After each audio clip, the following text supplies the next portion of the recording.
അസ്സലാമു അലൈക്കും വറഹ്മത്തുള്ളാഹി വബറകാതുഹു. 5ാം ക്ലാസ്സിലെ പ്രിയപ്പെട്ട വിദ്യാർത്ഥികളെ, നാളെ നമ്മുടെ പരീക്ഷ അഖീദയാണ്. അഖീദയുടെ ഒരു മോഡൽ ചോദ്യ പേപ്പറാണ് നമ്മളിവിടെ ചർച്ച ചെയ്യുന്നത്. നേരത്തെ അഖീദയുടെ എല്ലാ പാഠങ്ങളും ഉൾക്കൊള്ളുന്ന ഒരു ഫുൾ റിവിഷൻ നമ്മൾ ചെയ്തിട്ടുണ്ട്. നിർബന്ധമായും വിദ്യാർത്ഥികൾ ഇത് കാണുകയും പഠിക്കുകയും കാര്യങ്ങളൊക്കെ കൃത്യമായി മനസ്സിലാക്കുകയും ചെയ്യണമെന്ന് സ്നേഹത്തോടെ ഓർമ്മപ്പെടുത്തുന്നു. ഇവിടെ നമ്മൾ ചർച്ച ചെയ്യുന്നത് ഒരു മോഡൽ ചോദ്യ പേപ്പറാണ്. ഒന്നാമത്തത് യോജിപ്പിക്കാം. ഇതിന്റെ ഉത്തരങ്ങൾ ഇവിടെയുണ്ട്. നമ്മൾ തിരഞ്ഞെടുത്ത് എഴുതുകയാണ് വേണ്ടത്. അബൂബക്കർ ഇബ്നു അബി ഖുഹാഫ. അബൂബക്കർ റളിയല്ലാഹു അൻഹുവിന്റെ ഉപ്പാന്റെ പേര് അബി ഖുഹാഫ. അലി ഇബ്നു അബി ത്വാലിബ് റളിയല്ലാഹു അൻഹു. അടുത്തത് ഏക അഭിപ്രായമാണ് ഇജ്മാഅ്. ഒരു കാലഘട്ടത്തിലെ മുജ്തഹിദുകളായ ഇമാമിങ്ങളുടെ ഏക അഭിപ്രായത്തിനാണ് എന്ത് പറയാ? ഇജ്മാഅ് എന്ന് പറയാം. സഹാബികളിൽ ഏറ്റവും ശ്രേഷ്ഠർ ആരാണ്? അൽ ഖുലഫാഉർ റാഷിദൂൻ. ഖുർആനിന്റെ വ്യാഖ്യാനമാണ് സുന്നത്ത്. ഇസ്ലാമിന്റെ യഥാർത്ഥ മാർഗം അതേതാണ്? അഹ്ലു സുന്നത്തി വൽ ജമാഅ. ഈ രൂപത്തിലാണ് അത് നമ്മൾ ശരിയാക്കി എഴുതേണ്ടത്.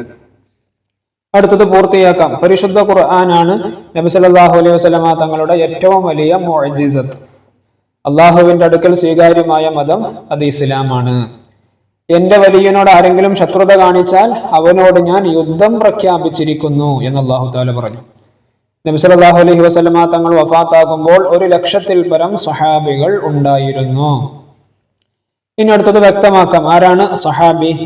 മുഅ്മിനായ നിലയിൽ നബി സല്ലല്ലാഹു അലൈഹി വസല്ലമ തങ്ങളുടെ അടുക്കൽ അല്പമെങ്കിലും താമസിക്കുകയും മുഅ്മിനായി മരണപ്പെടുകയും ചെയ്തവർക്കാണ് സഹാബി എന്ന് പറയുക. ഇനി അടുത്തത് എന്താണ്? ഖിയാസ്.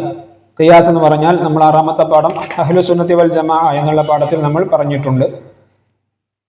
വ്യക്തമായ മതവിധിയുള്ള ഒരു കാര്യത്തിന്റെ വിധി വ്യക്തമായ മതവിധി ഇല്ലാത്ത അതുപോലെയുള്ള മറ്റൊരു വിഷയത്തിന് ബാധകമാക്കലാണ് ഖിയാസ്. അപ്പോൾ ഖിയാസിന്റെ ഡെഫിനിഷൻ നിർബന്ധമായും വിദ്യാർത്ഥികൾ പഠിച്ചിരിക്കണം.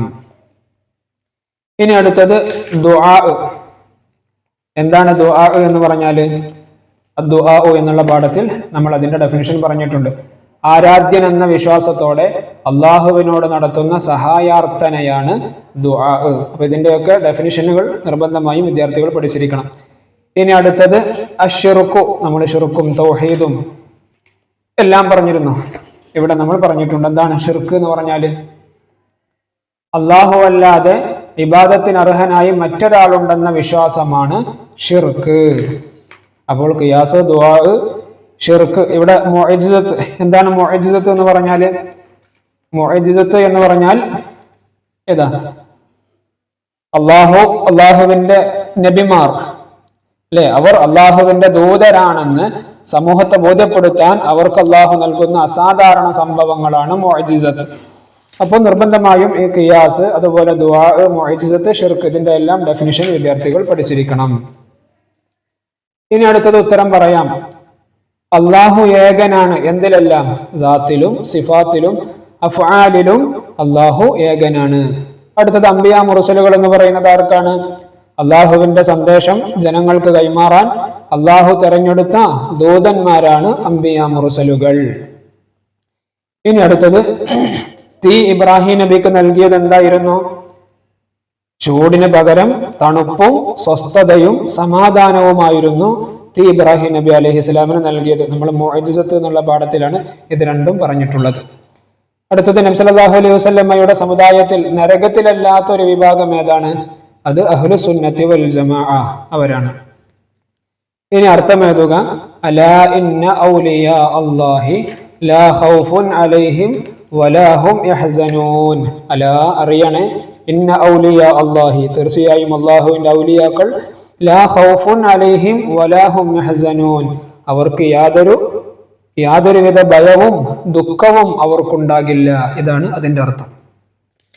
ഇനി അടുത്തത് 2 വീതം എഴുതാം. കർമ്മശാസ്ത്രവിധിയുടെ ക്രോഡീകരണം പൂർത്തീകരിച്ച ഇമാമുമാർ ആരൊക്കെയാണ്? 4 ഇമാമിയങ്ങളുണ്ട്. അവരിൽ 2 ആളുകളുടെ പേര് എഴുതിയാൽ മതി. ഇമാം അബൂ ഹനീഫ റഹ്മത്തുള്ളാഹി അലൈഹി, ഇമാം ഷാഫിഈ റളിയല്ലാഹു അൻഹു. ഇനി പ്രാർത്ഥനയുടെ മര്യാദകൾ. നമ്മൾ ദുആ ചെയ്യുമ്പോഴുള്ള മര്യാദകൾ എന്തൊക്കെയാണ്? ആദ്യവും അവസാനവും അള്ളാഹുവിനെ സ്തുതിക്കുക, അതുപോലെ നബി സല്ലല്ലാഹു അലൈഹി വസല്ലമ തങ്ങളുടെ മേൽ സലാത്ത് ചൊല്ലുക. നബി സല്ലല്ലാഹു അലൈഹി വസല്ലമയുടെ മുഅ്ജിസത്തുകൾ രണ്ടെണ്ണം എഴുതിയാൽ മതി. ഖുർആൻ, അതുപോലെ ഇസ്രാ മിഅ്റാജ്, ഇതൊക്കെ നബി തങ്ങളുടെ മുഅ്ജിസത്തിൽ പെട്ടതാണ്. മുബ്തദിഉകളുടെ അടയാളങ്ങൾ, ബിദ്അഇകളുടെ, അഹ്ലു സുന്നത്തി വൽ ജമാഅത്തിന്റെ ഓപ്പോസിറ്റ് ആണല്ലോ ബിദ്അഇകൾ.